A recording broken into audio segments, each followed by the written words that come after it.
Hi, everybody. Welcome to our next episode of Future Focus CXOs. Today, I have a very special guest, Wendy Gonzalez. She is the CEO of Sama, a company that provides high quality training data for your AI to make it more responsible. She is also passionate about bringing technology to the less fortunate communities around the world. So, without further delay, let me welcome Wendy to the show. Wendy, welcome to our podcast. And would you mind giving a good, deeper introduction about yourself? Sure. Well, I'm really glad to be here. Thank you, Jay. Mhm. Thank you, Steve. It's a pleasure to catch up. Well, yeah, a little bit about Samas. We are a data annotation company. We Mhm. help companies like the Fortune 500, large enterprises, scale ups deploy more effective and accurate AI through providing structured training data sets. Data is really at the heart of all AI. Having the right data will ensure that your models are working both effectively, are performant for all the scenarios, and we really specialize in making sure we provide the right targeted intelligent data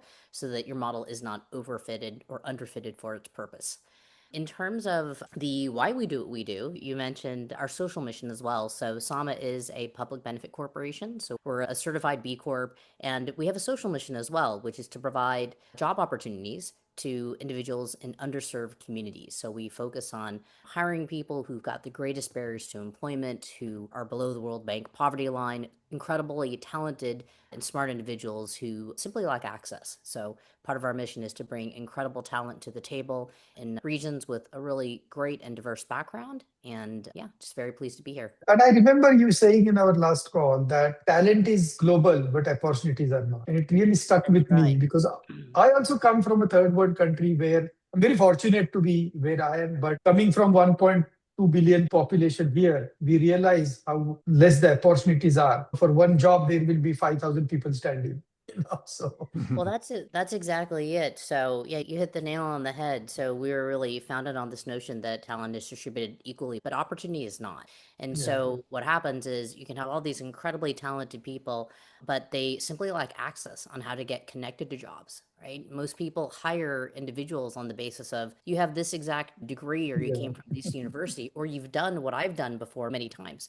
And so, getting that entry point into employment can be really challenging, especially if you lack access, the networks, the tools to do so. So that's really where Sama comes from. Sama means equal in Sanskrit. So we Oh. really view ourselves as being able to open the door that people can then walk through. Excellent. Well, hey, you said a lot of complex things around AI and data sets, but you started in accounting and then Yeah. you pivoted to tech consulting and eventually founded the startup. So, looking back, what early career decisions helped you shape the arc of your journey the most?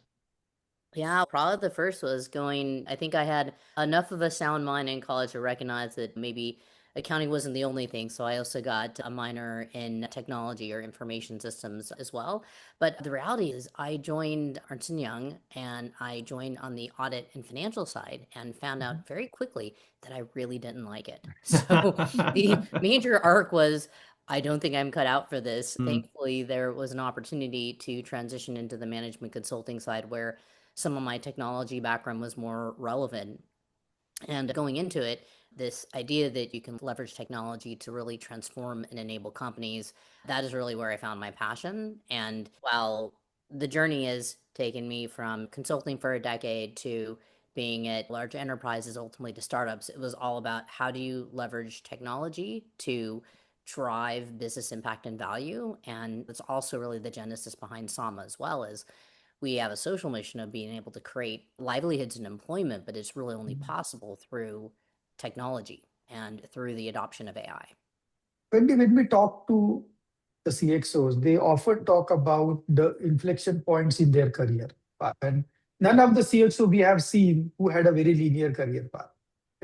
When we were talking to you last, you did mention that a lot of these inflection points were more personal events over professional for you. So, how did these personal events reshape your career and your choices? Talk to us about that. Oh yeah, definitely. What was interesting is actually going back to the first thing I was really excited about was I grew up in the same city I lived in the same house for 18 years. I went to school in Seattle as well to University of Washington. This idea of joining a global company was really exciting. I was like, this is gonna be awesome. I'm gonna like travel. It's gonna be super, super cool. So when I joined consulting, I had that and I had it in spades for a decade. The $1 million ultimate double, triple gold, platinum status on every airline and every hotel. And that is where the first career arc came from, where I was like, wow, I'm super tired of traveling. This is getting tough. I wanted to start a family and get some roots, and how I loved the transformational aspect of going in from one client to another and making an impact. I was like, I'd like to stick around for a while. Similar to being grounded with my family or starting a family was the same way I wanted to get roots as well with the company. I actually did some independent consulting for a while. We had a few kids, my husband Mhm. and I, which was really amazing. But I got super antsy, and instead of going back to consulting, I thought I can have a little bit more agency, a little bit more command, and live with the results of all decisions I make if I go on the corporate side. So I joined a couple of public companies. I went from being the consultant to the client, which was pretty neat. So that was a purposeful decision to take on IT leadership roles, to be on the other side, to figuring out driving the transformation, selecting the technologies. But what I found is that as I moved from one public company I was there for a while, then to another, I was like, I think I need to get smaller so that I can have more impact. I wanted to move beyond just IT technology and transformation further into the business. So I actually met with an ex client of mine and we co founded a startup from the ground up, all based off of the experiences we had, both consulting companies in the communication and infrastructure space to owning the technology for communications infrastructure to developing the technology for those companies. So that was really amazing. And I did that for years as my kids were growing up. But to your point, Jay, the next inflection point was my kids were growing up. We're living in this bubble of Silicon Valley. And I was like, we're so fortunate. So you're talking about the global, coming from areas where jobs are not easy to get. My husband's a zero generation immigrant as well. And we are like, I wouldn't quite say we were like, yeah, we've arrived, we've made it, but we did certainly felt fortunate. And anyhow, long story short is that I started to question, okay, I'm building intelligent systems that will help monitor sprinklers and lighting systems. This is like IoT, right? I'm like, Mhm. that's great, but I think maybe there's something more. If I'm spending 14, 15 hours a day trying to build something great, is there more? And my father passed away unexpectedly, and that was Mm. really the jumping off point where it was like, you know what, why wait? Like, why wait to combine this personal passion of being impactful and make it my full time job? I happened to meet the founder of Sama. She is a serial kind of social entrepreneur and found something that really tied back to my values, and yeah, joined and jumped in the deep end. Awesome. Yeah, I heard years ago that my first boss gave me the worst advice. He said, "What happens at home stays at home, and what happens at work stays at work, and they never meet." And it was like, it was the best advice because it was totally wrong, completely wrong. Life happens and it comes to work with you. Exactly. And sometimes it redirects how you work, and that's entirely fine. And it's when I see that you've clearly allowed yourself to put the first things first. And I want to move into that where you've moved actually from the COO to the interim CEO and then to the CEO, not under the easiest of circumstances. First, I'd like to, if you don't mind sharing a little bit about that journey, what personal leadership shifts did you have to transition to make that transition to qualify you to keep feeling like you were able to do the new role? Because a COO and a COO is not the same thing, and it does require a little bit different behaviors. So, how did you move through those circumstances, and then what did you learn from it? Yeah, it's definitely a bit of an unusual path. When I joined, and I'll maybe start a little bit earlier in this process, is that I joined when Sama was a nonprofit. And there were multiple programs. Our founder, Lila, asked me to basically kickstart and drive the impact sourcing program. In many ways, I feel like a co-founder with her because we were just trying to figure out, okay, hey, how do we make this sustainable? This idea of delivering this kind of work in sub-Saharan Africa, like how do we take it to the next scale and how do we become a sustainable business? We worked through that process together. We made a decision to transition to for profit to be able to get the right level funding because Mhm. I drove us towards focusing on AI and human judgment and data annotation, and that requires a lot of technology. So we made a transition from nonprofit to for profit, which is really interesting in itself. As part of that process, when we went for profit, we basically, the nonprofit was the majority shareholder, then we invited investors in. which is really Mm. interesting. So we create this whole nother topic for a podcast, which is the governance structure of how you keep those aligned. But during Mhm. that process, that's when I transitioned into the official sort of COO role, and she took the CEO role. And we agreed to that because it made sense. She was going to be the external face. She had an incredible brand. She was going to manage the board relationships, and I was going to basically do everything else. That was kind of our deal, which is great. It's like, Just hey, do everything else. you know, technology, delivery, like sales and other stuff. That worked out really well. We went through the funding. Literally not too long after the funding, she ended up getting very ill and really very sadly, very tragically, because she was a very bright light that left us too soon. She got sick and she actually ended up passing away from a really aggressive form of rare cancer. And so we went from going through this transition of being a for profit, like not that many months into it. And then I was put into a place of interim CEO. And so we went through a lot of interesting change and transition in that time frame. I felt really passionate about carrying her vision and the mission forward. But you'll probably see that it went from to interim CEO. The board and everything, like any responsible board, is hey, this is a really important company in a really important space within a really important investment. So I went through the paces. It wasn't a job that was handed. It was a full kind of selection process. So it was really interesting. The other thing I will note is that my skills of being the interim CEO was an interesting time because literally a month later, COVID happened. And I had to, I- as the interim Wow. CEO, make a decision to shut down all of our offices, notify all of our clients who were in 24/7 operations. We had countries that we operated in, like Kenya, Uganda, that had curfews. And Yeah. Uganda, where we have a large operation, they literally locked down all transportation. Overnight, one morning, it was you cannot have more than one person in a vehicle. And it was implemented that night. Wow. Now it's at 11 a.m. in the morning, implemented at 10 o'clock at night. I would say that being thrust into the interim role and during that time frame was really interesting. To get to your question of how did that really shift my mindset, very transparently, it was a learning curve. While I had been very involved in investment and financing, Mhm. working with the board, the split of responsibilities, I had to really shift my mindset to not only how do I manage our board, our investors, and the strategic direction of the company, but I don't have a me to hand off to. And so that was probably one of the larger transitions was how do I figure out how to manage and distribute all of the kind of the connecting of the dots and the glue that I was doing as a COO, give myself enough space to really drive forward not only the strategic aspect of things, but really quite frankly, the board management. That was a big learning curve. That was a big learning curve, and I did my best to be humble and curious. So I joined a bunch of CEO groups. I talked to a bunch of CEOs from my investors' portfolio companies and was like, listen, talk to me like I'm 3 years old. Help me know what are the biggest tips you got to do to manage these different things. And yeah, that's how it started. I got a follow-up question for you, Wendy, because I was a hardcore technical person, right? Fingers on the keyboard guy. Look down, do your work, go home. Transition from there to become a CEO is a big thing, right? But for me, it was a gradual transition. I became a delivery manager and then I became a sales guy and then eventually I came here. So I learned over the this. Do I know how to be a CEO? Definitely not, right? I don't know. I have met a CEO who says I exactly know what a CEO is, right? We Yeah, all are I figuring it nailed it. out. I got it. All good Yeah. here. Yeah, not really. Right? Yeah, correct. Exactly. But my question to you is with your operational background that you come from, how did you reconcile your own leadership style, really these broader expectations of the CEO that you just spoke about?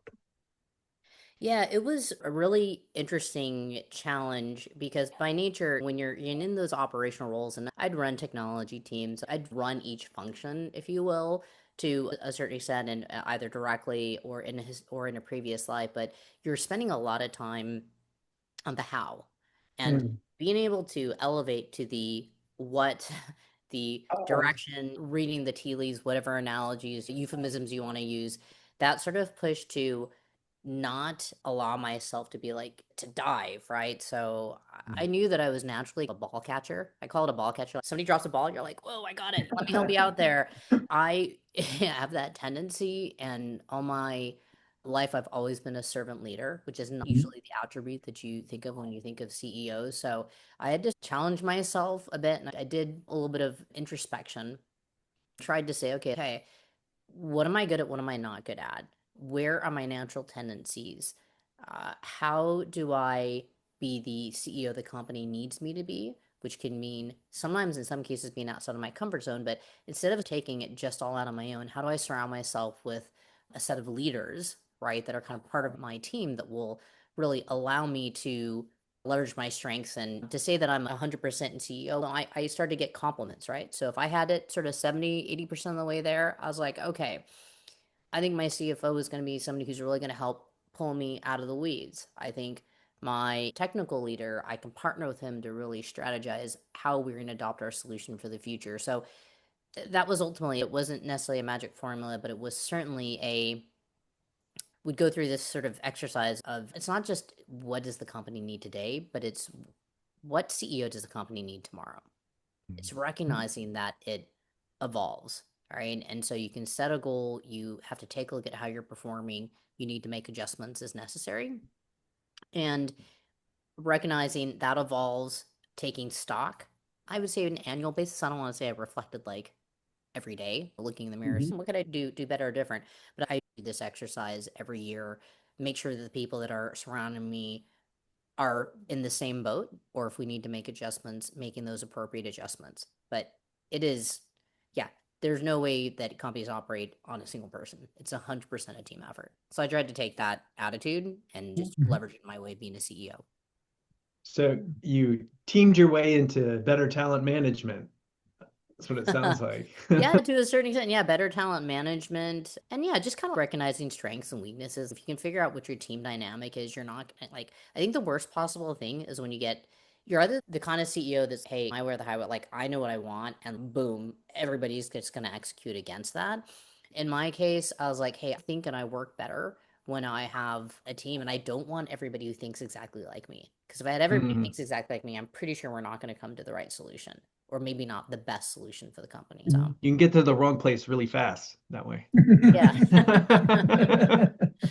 Yes, that's true. That's Yeah. true. There's something to be said about that too. I would love to ask you though about that because talent management is always an important thing for me. And you mentioned you moved Sama from nonprofit to public benefit, and moving from nonprofit to public, those are typical disparate folks that succeed in those areas. So, what did it take to shift the mindsets from impact first to impact with revenue sustainability, which is now a little bit more, they're both valuable in both of them. It tends to lean more when you're in a for-profit because they're going to put a little bit different impact on your revenue making decisions. So, how did you deal with the mindset shift that was required to get your Yeah, teams through that? yes, that was absolutely one of the biggest interesting challenges. And like, how do you carry forward the best of the culture while recognizing different demands? For sure, especially going from Series A to Series B, even different investors have different objectives, right? Mm, So the things that were and have always been amazing about this company is that we have been able to hire above our weight class. Like we're mm. punching higher because you get people who are like really smart, who want to solve something meaningful and are really challenged by this mission. So I always used to describe our teams as these are the folks who will just walk through walls for you, which is just incredible. Keep that in mind with also the fact that we started, like any startup, with a bunch of generalists. Like it's this whole company started with 20 people that were right out of college, right? So we had this natural evolution of, oh, hey, we actually are getting bigger and scaling and moving and quickly. So we might now need to get people who have knowledge or domain or context in the space. Yeah, So yeah. we had a natural evolution of needing to get some more specific talent, like engineering is a great example. Hey, we Mm. need data scientists and ML engineers. We can't just hire a super smart person who's just exactly right out of college. So we had a little bit of that transition with keeping in mind that I hate to put it this way, but oh my gosh, we're now VC backed if we sold our souls to the devil kind of a thing, right? We spent a lot of time reorienting everybody to the fact that had there been more kind of openness, Sama would have been a for profit to begin with. I only found it Mm. as a nonprofit because people thought the idea was crazy. and she got a grant instead. So we spent a Oh, lot of time. the money came that way, so we're no Yeah, problem. yeah. So it all comes Oh. back to, okay, where can you get the funds? Like how Sure. many companies need to start. But yeah, and she was right out of college, so there's not even such a thing as a bootstrap, except for an overutilized credit card, right? Hmm. How the company got its start, right? We spent a lot of time trying to reset the orientation around we're in this social enterprise because we have two goals. We Mhm. have purpose and profit. And you get to purpose through profit, right? So we spend a lot Right. of time reorienting people on why are we doing this? The mission that our overarching objective should be to demonstrate that a business with social practices can be like the best business in the world. It can deliver mission critical applications. Nobody ever chose us because, oh, like it was never like a pat on the back or a pat on the head, like, oh, good for you, you're doing something good, so let me give you some work. It was always about, can we deliver, can we be counted on for mission critical applications? Do we deliver the best possible solution? So we just had to really ground people on that, Hmm. remind them, show them that, hey, we've got a whole set of performance metrics. They include our impact metrics. These are tied, guys. The better we do here, the better we do here. And some folks could get their heads wrapped around it, and some did ultimately move on. But I can still say that very many people, including a number of folks in more senior positions, were the ones who got that from the beginning and are really valuable and contributing members today. So let me ask you a follow-up question. Because during this transition, what most surprised you? This non-profit to profit evolution. You did mention about the board and dealing with them, but from operations perspective, from a company perspective, what was the most surprising thing for you? I would say that operationally, I don't know that we'd huge changes operationally because our impact was always generated off of growing our business and revenue and hiring more people. So that part of it did not shift as much. I think what shifted our way to learn from the process was number one, you need to find people that get you. You need to find working with investors. I don't know if I would compare it to marriage, but you do really got to get to know each other and understand and work with people who get you. Going through that process and recognizing that, hey, we've got two objectives and getting alignment on that was really important. And I would say that we had our friction points, different points in time. It took a little while to get to that level of alignment.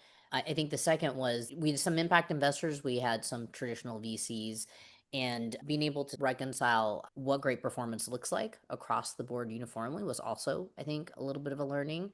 But I think it goes back to what I shared earlier, which was really about the tie between you do great work, the impact follows. Okay. So Hmm. what you need to hold yourself accountable to is the standards you maintain. And so the part I would say were some sort of alignment or friction points is it's like we're committed to paying living wages. When you work with your clients, how many of them are like, yeah, I'll take a 15% cost of living increase?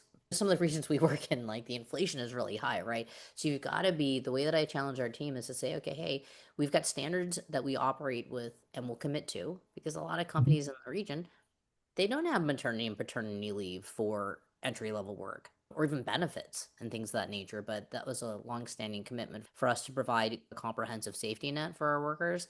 So anyhow, long story short is that the key was adhering to the standards in which you operate, and then you don't get asked a lot of questions when you knock it out of the park. So just knock it out of the park, perform, hit your metrics, but hold yourself to the standards. And then there's a lot less, well, wait a second. Why did you spend this much money on insurance? Or why does your COGS look like this? So I think that was the real learning or way to handle it. Yeah. Okay. Mhm. So I want to pivot since you're all into the AI world. We talked earlier, and you mentioned something about a kind of a maturity gap in AI adoption between product teams and internal teams. So first, I'd love to hear you describe it for the audience, but then I also want you to talk about how you see leaders closing that gap in a meaningful way, because everyone's trying to figure out what to do with AI and how to leverage it, but we don't see a lot of production quality action when it comes to the execution of AI within a company. So talk to us a little bit about that. What is a maturity gap, and then what can leaders do about it? Yeah, it's really, really interesting. I think there are definitely, this is absolutely following the crossing the chasm model, right? There are absolutely innovators and early adopters and your early majority and late majority. I think we are very much in the early side of the early majority, if you will, in terms of adoption. We see still very frequently, and you've probably seen the MIT study that got a lot of press a couple of weeks ago, saying roughly 95% of companies deploying AI, it's never making it out of pilot. It's not making it into production. There's challenges related to ROI. But the point of that study is really about a couple of things. One is change management. I know that Mhm. sounds like such a simple Yeah, yeah. example, It's but an It's easy not. word. It's an easy phrase, but yeah. but it's so hard, yeah. Is that any massively disruptive technology? Like, I worked in the infrastructure and communication space. I remember when it went from, hey, we're building our own data center to the cloud, that was like, oh, whoa, holy cow, we can do all this on a consumption basis and change the way we develop and build applications forever. This is a similar situation where there's so much hype, right? And we've gone out of this hype cycle and people are now starting to look at ROI.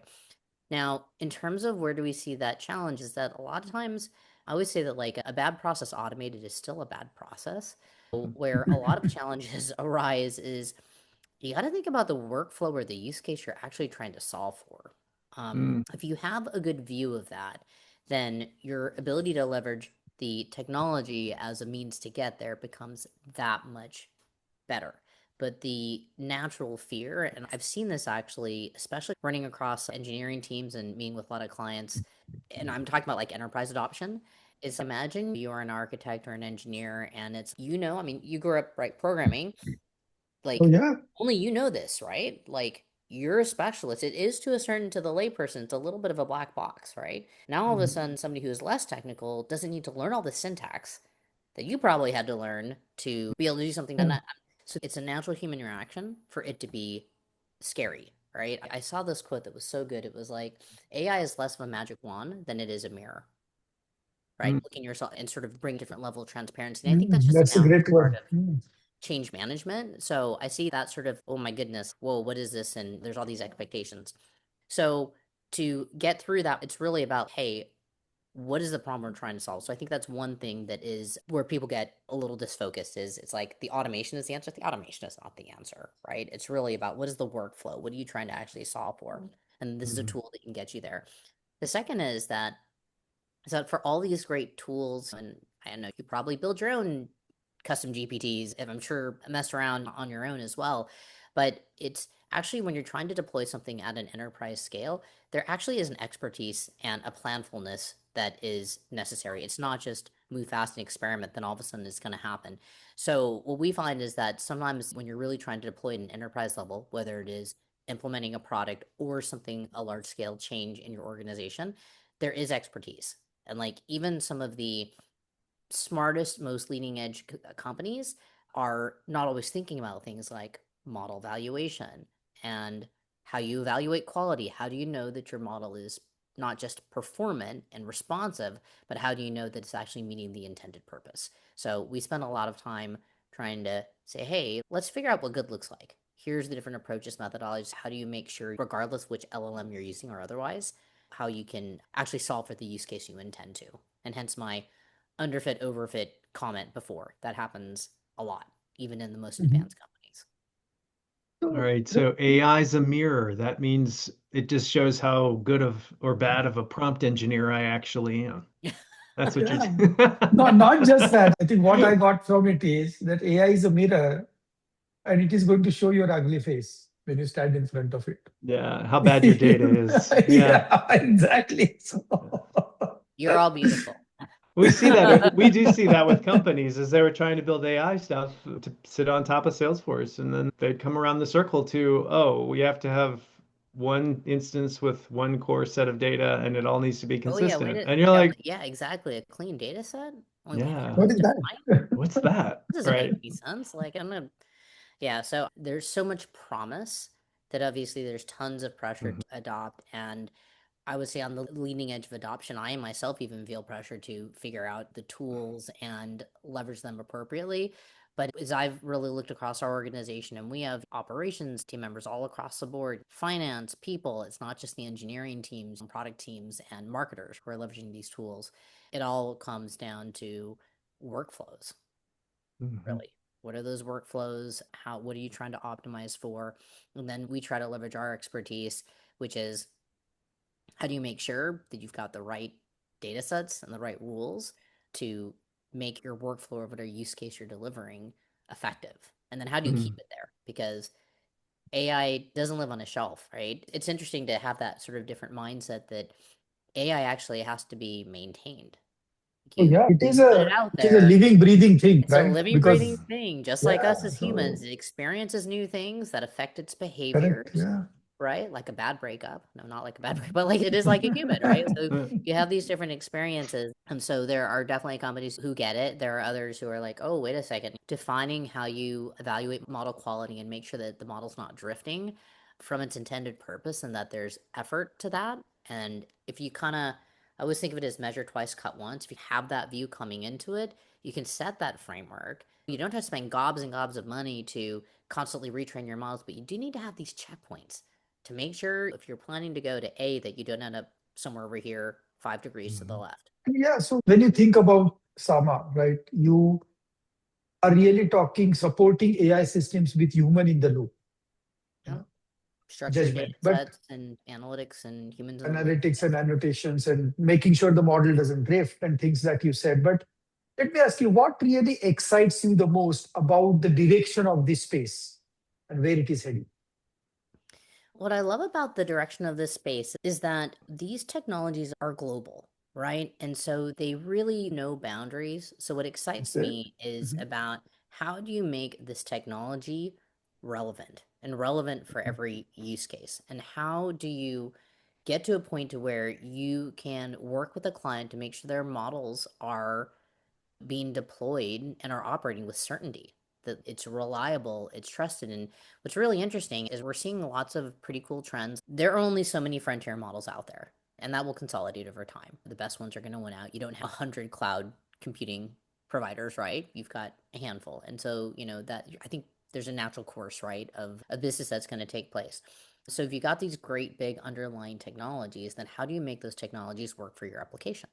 So we're working with some of these companies who are, one use case I love is figuring out cultural relevance for that model. So if you, and I'll use one example, we did a research paper on this. If you're Kenyan, you have a lot of workforce in Kenya, and you're speaking in Swahili or maybe a mixture of Swahili and English, and you're talking about your local restaurant, how well do you think your average popular model does?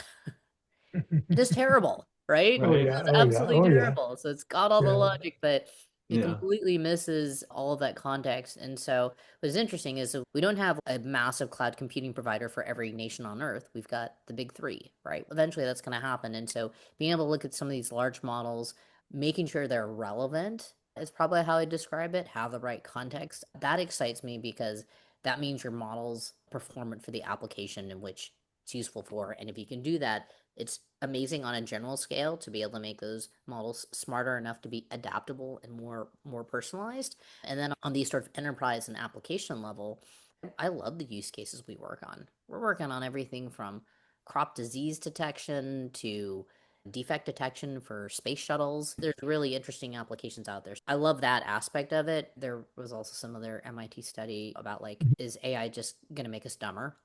Basically, is it going to make us like dumber over time, right? Because we're not exercising parts of our brain that are related to reasoning and critical thinking.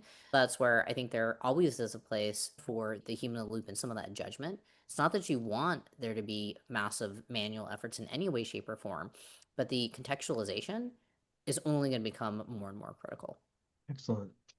I'm still thinking about your transitions in the talent management side of things. I want to go back into this if we can. You mentioned in our conversation that succession planning often happens too late or not at all. And so, how do you think about building that leadership continuity inside of Sama now as you've gone through the experience of moving from COO to interim to CEO? Yeah, it got very real, huh? And I was like, oh yeah, Mhm. succession plans are good, aren't they? They only matter when they do. And I And think that, you know the importance the most, right? Based on what you have gone through. Yeah, yeah. So there were a couple of exercises that we do as a company. So for one is yes, there's an inherent belief that nobody wants to be doing the same thing every day of their life, right? You should be creating opportunities and thinking about not only how you can elevate your team members and challenge them. It goes in hand with professional development as well, which is how do you present these different opportunities and how do you make yourself dispensable? That's often if you're the one person that's indispensable and you haven't done your succession planning so well. So that has been a little bit of a mantra when we take a look at this across the teams. The other aspect of this is the exercise of hiring yourself and firing yourself, because it allows you to take a moment to step away and say, what does this role really need? Forget me for just a second, but what does the sort of rule and organizational design is always like when you're trying to make a decision, like, is this person a fit or not? You actually need to say, what is it that the company needs, right? And so it forces you to get out of your own head to look at what the company needs, what the company needs in that particular role. And I think it's more important than ever as we think about how we leverage AI, Mhm, because I firmly believe that it's not about sitting on a pile of rocks. I think the old mhm, way of thinking through organizations was, how many people do I have reporting to me? Like, how many do I have? A ton of people reporting to me. That's how I elevate and grow in my career.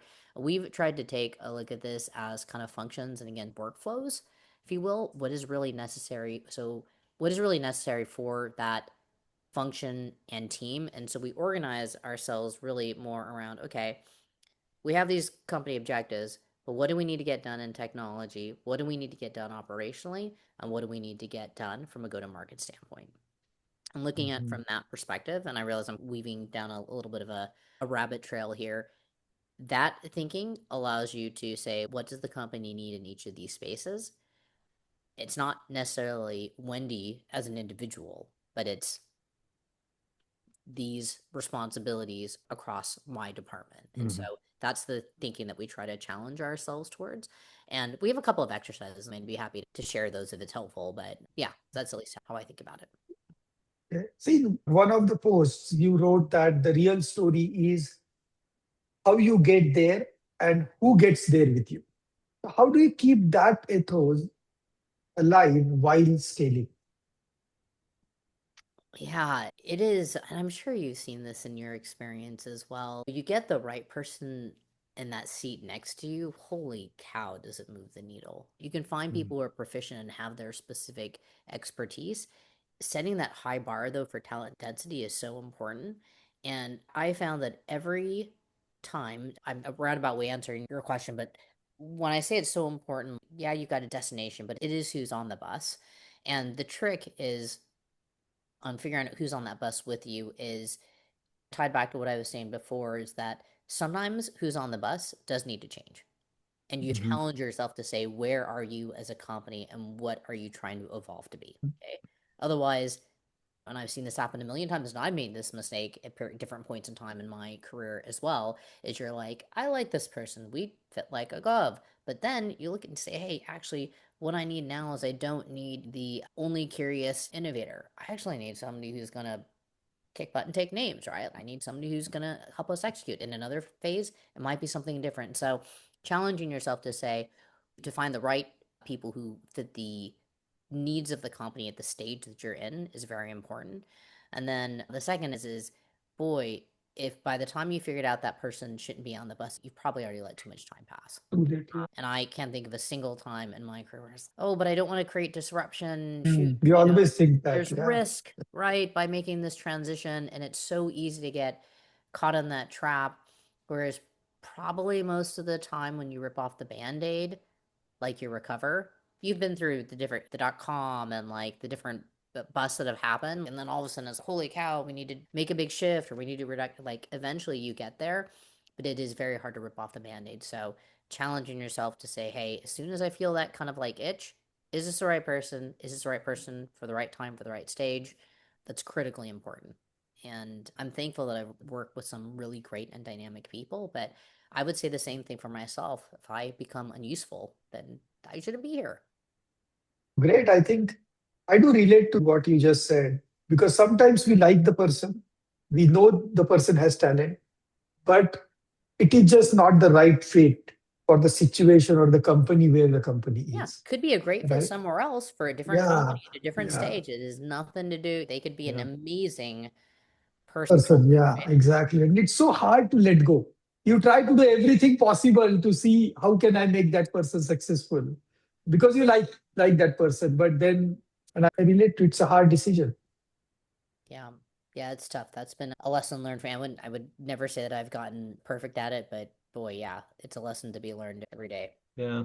And I've seen that where what's funny is it's like on the other side of that, like when I've outgrown a role or I was actually in an industry, I was like, I shouldn't have been there and I should have left a lot earlier, or I'm actually better that I was forced to move into something new. And so it's the other person who's no longer a good fit is stressed and starving.